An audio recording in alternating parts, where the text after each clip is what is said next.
Pengakuan mengejutkan ayah yang habisi nyawa anak tirinya, emosi Rizal memuncak.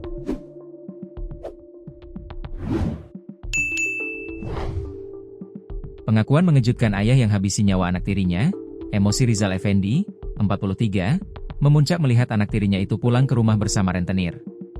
Ternyata, Rizal sedang bersembunyi dari rentenir agar tak ditagih utangnya.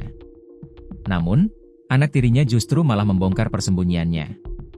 Diketahui, secara sadis Rizal menyiksa anak tirinya hingga meninggal dunia pada Senin, 12 Mei 2025. Sebelum meregang nyawa di tangan sang ayah tiri, korban bernama Angelia Putri itu sempat melayangkan curhatan pilu. Tak disangka setelah curhatan itu diurai remaja putri yang baru berusia 18 tahun itu, nasibnya sungguh miris. Aksi keji itu dilakukan Rizal di kediamannya di Jorong Tarandam, Nagari Kotobaru, Darmasraya, Padang, Sumatera Barat. Belakangan terkuak alasan Rizal tega menghabisi nyawa Angelia. Ternyata Rizal kesal karena keberadaannya dibocorkan oleh Angelia ke penagih utang. Karena dicepuin sang anak tiri, lokasi Rizal yang sedang sembunyi dari rentenir pun akhirnya ketahuan. Hasil keterangan dari para saksi ada sekitar 5 saksi.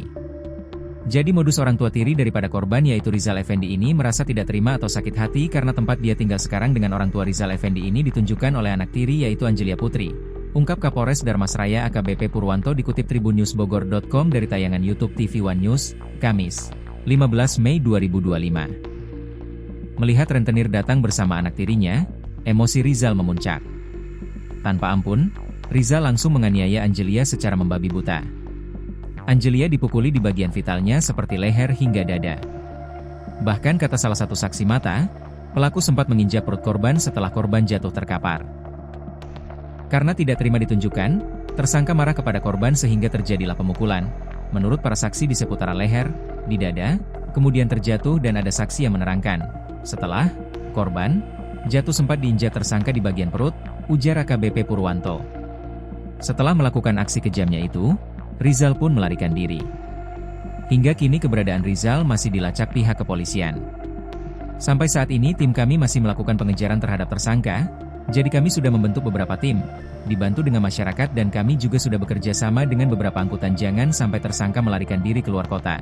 Pungkas AKBP Purwanto.